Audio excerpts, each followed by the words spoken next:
نحمده ونصلي على رسوله الكريم أما بعد فأعوذ بالله من الشيطان الرجيم بسم الله الرحمن الرحيم وإذ أخذنا ميثاقكم ورفعنا فوقكم الطور خذوا ما آتيناكم بقوة واسمعوا قالوا سمعنا وعصينا وأشربوا في قلوبهم العجل بكفرهم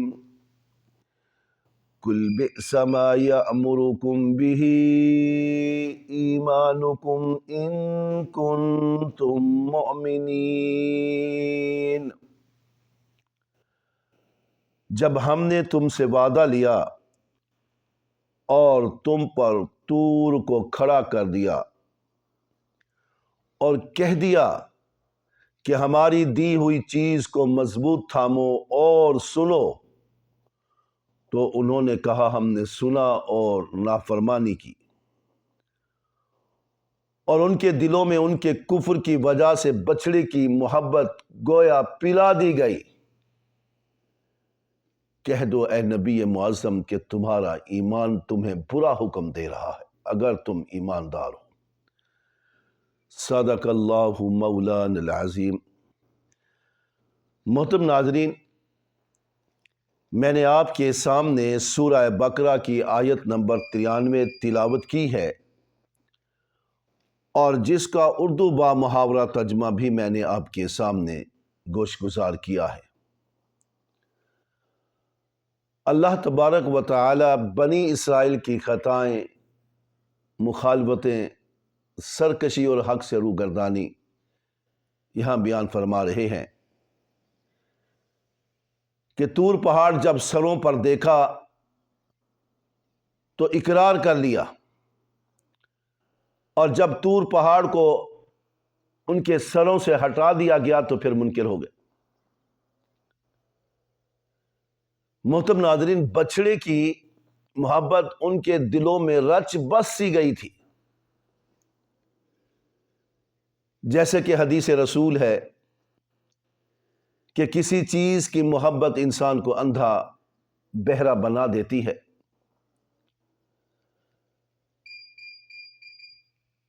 تفسیر ابن کثیر میں لکھا ہے کہ حضرت موسیٰ علیہ السلام نے اس بچڑے کے ٹکڑے ٹکڑے کر کے جلا کر اس کی راکھ کو ہوا میں اڑا دیا، ہوا میں اڑا کر دریا میں ڈال دیا تھا۔ جس پانی کو بنی اسرائیل نے پی لیا اور اس کا اثر ان پر ظاہر ہوا، گو بچڑا نیست و نابود کر دیا گیا، لیکن ان کے دلوں کا تعلق اب بھی اس معبود باطل سے لگا رہا ہے۔ حضرت موسیٰ علیہ السلام کے سامنے تم نے کفر کیا،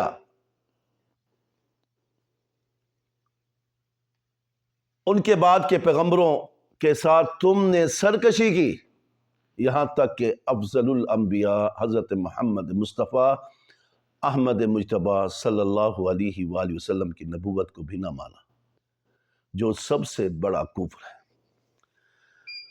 محترم ناظرین، میں نے آپ کے سامنے اس آیت کا خلاصہ رکھا ہے،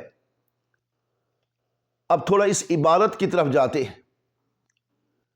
وَإِذْ أَخَذْنَا مِيثَاقَكُمْ، اللہ فرماتے ہیں جب ہم نے ان سے میثاق لیا، عہد و پیمان لیا، اقرار لیا، وَرَفَعْنَا فَوْقَكُمُ الطُّورَ، اور ان کے سروں کے اوپر کوہ طور پہاڑ کو کھڑا کر دیا۔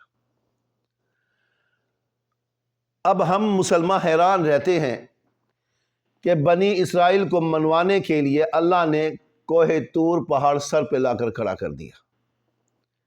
یہ کیسی قوم ہے جس کو مطیع کرنے کے لیے اللہ تعالیٰ کو کوہ طور پہاڑ کو ان کے سروں پر لانا پڑا۔ فرمایا خذوا ما آتیناکم بقوۃ واسمعوا، اللہ نے فرمایا پکڑو جو ہم تمہیں دیتے ہیں، بقوہ، مضبوطی سے تھامو، واسمعوا اور سنو، قالوا سمعنا وعصینا، انہوں نے کہا ہم نے سنا اور ہم نے نافرمانی کی۔ اب دیکھیں محترم ناظرین، انہی کی قوم میں سے رسول تھا موسیٰ علیہ السلام، انہی کی برادری میں سے تھا۔ انہوں نے خود شرط عائد کی تھی کہ آپ کوہ طور پر جب جائیں گے تو ہم جو تلاوت آپ پر کی جائے گی کلام اللہ، وہ ہم اپنے کانوں سے خود سننا چاہتے۔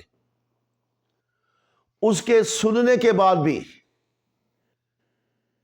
جب اللہ کے رسول موسیٰ علیہ السلام نے تختیاں کھولنا چاہی تو کہا موسیٰ اگر آسان ہوں گی تو عمل کریں گے، نہیں ہوں گی تو ہم نہیں کریں گے۔ انہیں یقین تھا کہ موسیٰ علیہ السلام ایک سچے پیغمبر ہے۔ انہوں نے اپنی آنکھوں سے کلام اللہ کو تورات کی صورت میں اترتے ہوئے سنا اور دیکھا تھا۔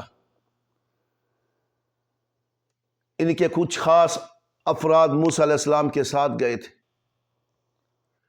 اس کے باوجود بھی قالوا سمعنا وعصینا، کہا ہم نے سنا اور ہم نے انکار کر دیا، ہم نے نافرمانی کر دی۔ اب آپ دیکھیں ان کے دل کی سختی دیکھیں،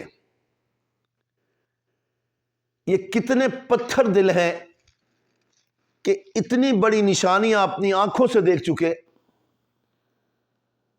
نبی مکرم حضرت موسیٰ علیہ السلام کے معجزات بد دعا کی صورت میں دیکھے اور انعام و اکرام کی صورت میں دیکھے۔ بادل ان کے سائے کے لیے چلتا تھا، پینے کے لیے عصا مارا جاتا، پتھر سے 12 چشمے چھوٹ پڑتے تھے۔ سائے کے لیے کوہ طور کا سایہ ان کے اوپر کر دیا گیا جب انہوں نے کہا ہمیں سائے کی ضرورت ہے۔ دھوپ سے بچانے کے لیے بادل سایہ فگن اللہ تعالیٰ نے کیے۔ فرعون سے بچانے کے لیے پانی پر عصا مارا تو پانی الگ ہو گیا، 12 راستے بن گئے۔ اللہ نے کیا کچھ نہیں انعام اس بنی اسرائیل پہ کیا کہ 12 قبیلے تھے تو 12 ہی راستے بنائے۔ پھر جب اپنا قافلہ گزر گیا، فرعون کا قافلہ درمیان میں آیا تو عصا مارا، پانی پھر بہنا شروع کر دیا پانی نے۔ یعنی کیا کچھ نہیں انہوں نے اپنی آنکھوں سے دیکھا تھا۔ قالوا سمعنا وعصینا، انہوں نے کہا ہم نے سنا اور ہم نے نافرمانی کی۔ اب اللہ رب العزت ان کے بچڑے کی محبت کو ان الفاظ سے گردان رہے، وَأُشْرِبُوا فِي قُلُوبِهِمُ الْعِجْلَ بِكُفْرِهِمْ، ان کے کفر کی وجہ سے ان کے دلوں میں بچڑے کی محبت پلا دی گئی تھی۔ اب یہ بہت بڑی بات ہے، اللہ سے بہتر کوئی نہیں جانتا۔ اللہ چونکہ خالق حقیقی ہے، کریٹر ہے، خالق ہے، وہ اپنی مخلوق کی نیچر کو خوب جانتا ہے، وہ علیم بذات الصدور ہے۔ اب دیکھیں ایسی قوم جنہیں موسیٰ جیسا پیغمبر ملا، جنہوں نے فرعون کو ڈوبتے ہوئے دیکھا، جنہوں نے موسیٰ علیہ السلام کو بچپن سے موسیٰ جیسے، فرعون جیسے ناخدا کے گھر موسیٰ علیہ السلام کو پلتے ہوئے دیکھا، اللہ تعالیٰ نے ان کو فرعون کی قوم سے، فرعون کے مظالم سے بچایا۔ اس کے باوجود بھی کل بئس ما یأمرکم بہ ایمانکم ان کنتم مؤمنین، اے نبی معظم انہیں کہہ دیجئے تمہارا ایمان تمہیں، کہہ دو کہ تمہارا ایمان تمہیں بڑا برا حکم دے رہا ہے۔ اگر تمہارے اندر کچھ ایمان ہے، ان کنتم مومن، اگر تم ایمان لانے والے ہو تو، اگر تمہارے اندر ایمان کی کوئی رتی باقی ہے، ان کنتم مومن، اگر تم ایماندار ہو، اگر ایمان لانا چاہتے ہو، اگر مومن بننا چاہتے ہو، اگر تم ہو تو پھر تمہارا ایمان جو ہے وہ ایسا ہے کہ تمہیں برائی کی طرف حکم دے رہا ہے۔ قل بئس ما یأمرکم بہ ایمانکم، اے نبی معظم ان سے کہہ دو کہ تمہارا ایمان تمہیں برا حکم دے رہا ہے۔ تو محترم ناظرین، اب اتنا کچھ دیکھنے کے بعد بلکہ انہوں نے عین الیقین کیا ہر چیز کا۔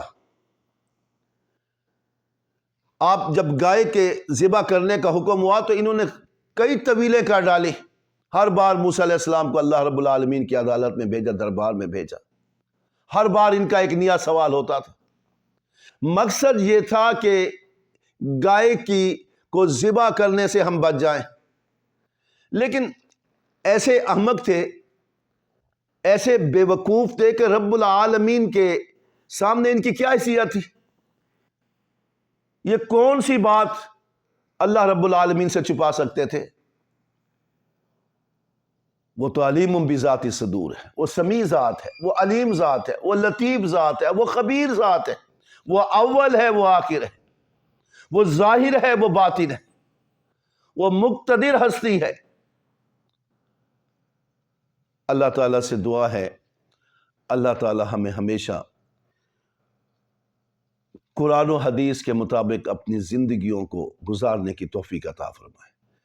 یا رب العالمین، اس چھوٹی سی زندگانی میں ہمیں توفیق دے کہ ہم تیری رضا کی خاطر، تیرے نبی کی اتباع کے لیے اپنی زندگیوں کو وقف کر دیں۔